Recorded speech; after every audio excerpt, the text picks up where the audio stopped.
What? What's good, R&B squad? This is Heart of Riff. I trust that this message meets you guys in good spirits. If you are new to this family, we don't believe that you're here by accident. Welcome. We're happy to have you, and Jesus is, of course, always happier. This is going to be more of a teaching word than a prophetic word.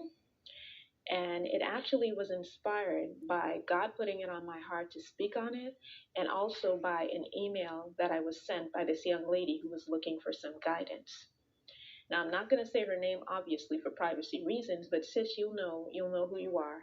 And I hope you're hearing this so that it can address. I've already responded to you via email, but hopefully this is going to add to what I've already said to you.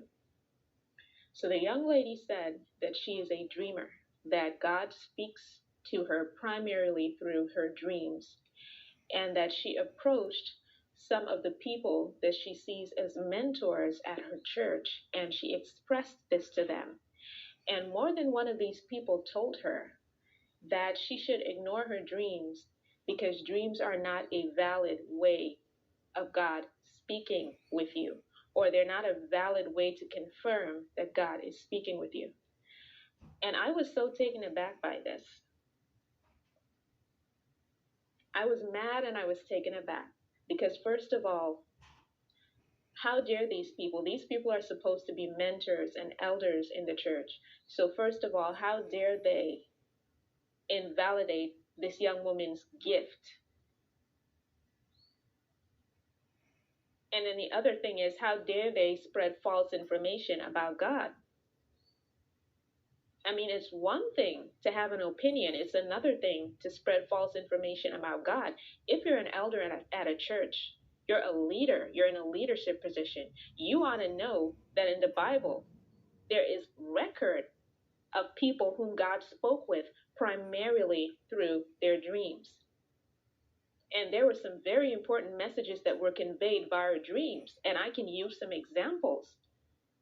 I may not have had the opportunity to go and get all of the exact scriptures, but believe you me, I'm going to find them by the time I'm done here and put them in the description box so you guys can go and look for yourselves. But there's record in the Bible of God speaking with people, with prophets, primarily through their dreams.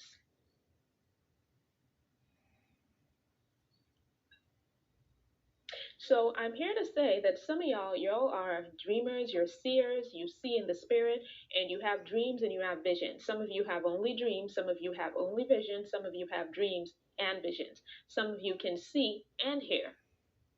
And you may have come across individuals who may have tried to dumb your gift down. They may have told you, well, you can't be sure if you're hearing from God if it's a dream.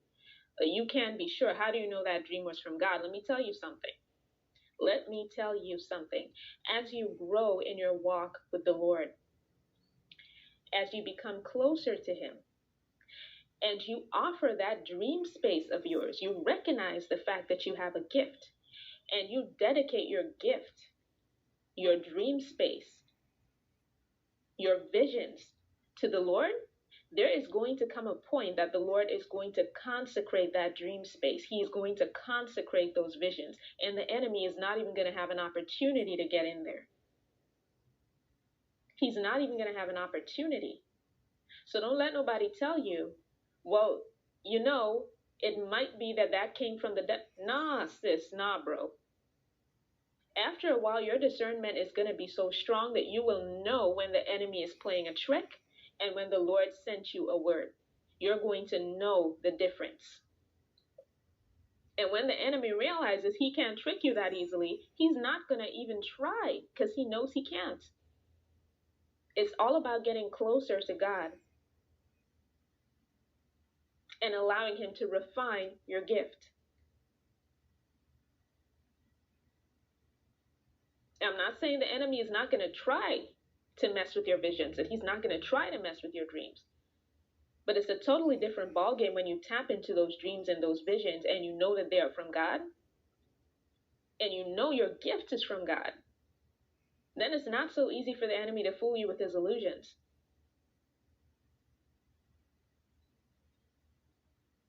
And for this young lady, for those people who are saying to you, those supposed elders and leaders at your church who are saying to you that dreams are not a valid way for God to speak to you. Well, what about Joseph? Joseph's whole marriage was saved because God spoke to him in a dream. The wise men who went and brought gifts to the newborn Christ, their lives were saved through a dream. God spoke with them through a dream, told them that Herod was trying to kill them and that they shouldn't go back.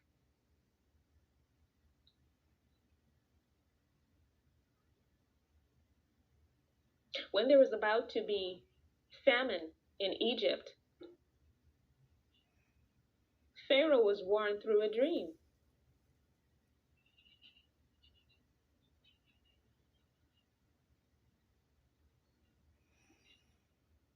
When Joseph was shown by God whom he was going to be, he was shown through a dream.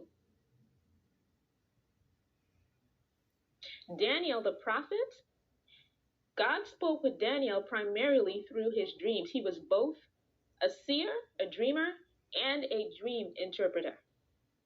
So for the individuals who are saying to this young lady, and for anybody for that matter, who says that dreams are not a valid way for God to speak to you, well then, and visions aren't a valid way for God to speak to you, then why did the whole concept of seer even exist?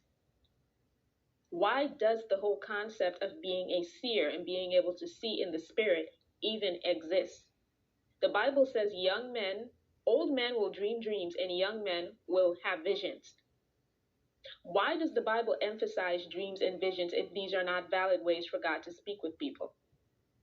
If these are not valid ways for God to speak with his prophets?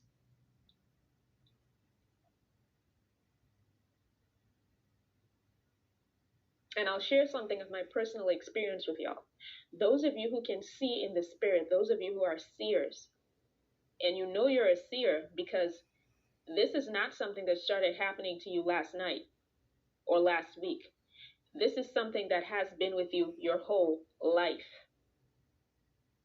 Now, for some people, this gift, this ability to see in the spirit, happens only in adulthood. But for others of you, this has been happening to you since you were a child. It's been happening to you longer than you even understood what was going on. You just know you used to have dreams, and then the next thing you know, the same thing happens in real life. And it used to freak you out. For some of y'all, it freaked you all the way out. You didn't want nothing to do with it. You did not want nothing to do with it. And it was the same thing with me. Man, I ran from my prophetic gift so much. I spent so much of my youth running from my prophetic gift. Do you hear me? Because I was so terrified of it. But I'll tell you what I know for sure. Before I even knew what a prophetic gift was, I knew I would see something in my dreams, and then sure enough, it would happen in real life. Exactly the way I saw it.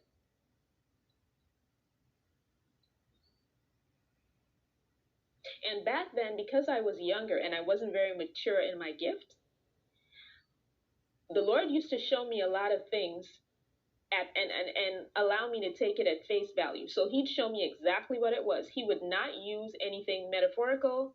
He would not use any symbolism. He would just show me the way it was. So for example, I'm going to give you all an example. When my great-grandmother was going to die, the Lord showed me that my great-grandmother was going to die.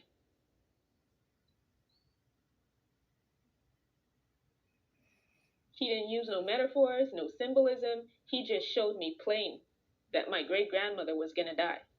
And so I knew she wasn't going to make it. She was sick. And the doctors were doing everything that they could for her. But I knew already, because that hadn't been the first time that I'd had a dream and it came to pass. I sat there dreading the doctors coming back to my parents and saying to them, she didn't make it, because I knew that was what would happen.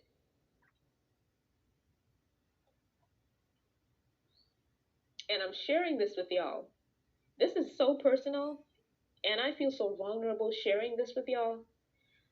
I just want you guys who have the prophetic gift and are able to see in the spirit to understand how precious this is.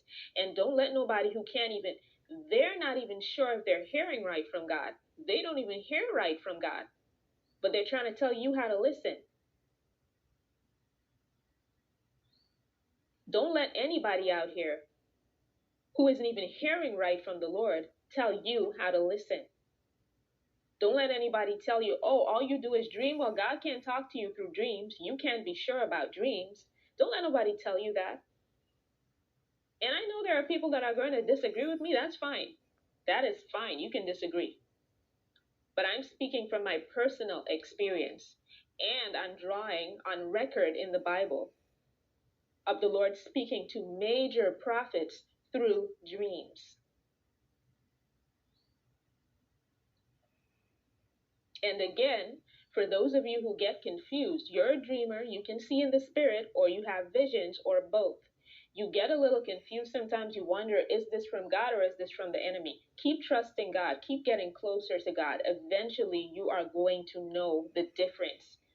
And you're going to get so good at knowing the difference that the enemy's attacks on your dream space are going to become less and less. And then another thing, make sure you keep yourself clean. If you are a seer in the spirit, even if you hear from God, keep yourself clean, because you give the enemy, and when I say keep yourself clean, I mean spiritually clean. Set yourself apart. So watch what you consume. Watch the things that you go to, your go-to form of entertainment, what you listen to, the people you hang around with. Because if your space is not clean in the natural, it cannot be clean in the spirit realm. Do you see what I'm saying? So if you, let's say that you're a seer, you receive visions, you dream dreams, or you hear in the spirit, and then you go and listen to some rap music with a whole bunch of cussing in it, or any kind of music that's very sexual and very profane, or you go and watch a movie where they're murdering somebody, cutting them up, or you even hang around people who cuss a lot and speak explicitly about sex and things like that. You are literally opening a door for the enemy to come in and mess up your dream space, for him to come in and mess up your visions, for him to come in and mess up your hearing. Because now all of a sudden, instead of dreaming and having messages from the Lord, now you dream in some man trying to have sex with you in your dreams, some woman trying to lay up with you. And why is that? Because if you trace it back, you were watching something with some sort of provocative scene in it, or you were listening to somebody talk about whoever they had a one-night stand with the night before. Watch your associates, the people that you associate with at this time, while you grow closer to God and while you grow in your gifts. And not just that, watch what you consume. That is so important. This is something that I've been meaning to put a word out on. And thank God that young lady, thank you, young lady, for sending me that question and for seeking guidance on this topic, because this is something the Lord I have been meaning to speak on this for a while, and I kept putting it off. So your email nudged me to speak on it. Keep your space, your physical space, clean. Do not absorb things that are not of God, because that is going to give the enemy entryway to mess up your dreams, to mess up your hearing, to mess up your visions.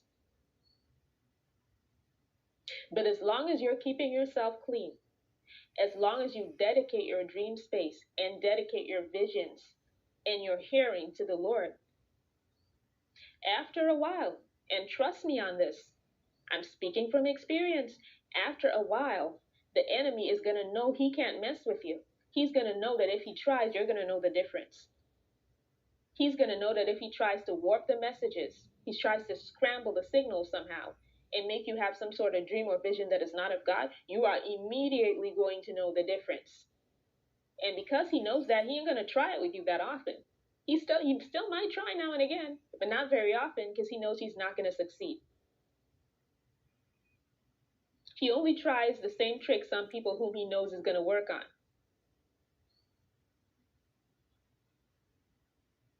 So again, do not let anybody out here, just because their wires are crossed, tell you that your gift is invalid. Walk in your gift. I hope that this message taught somebody something.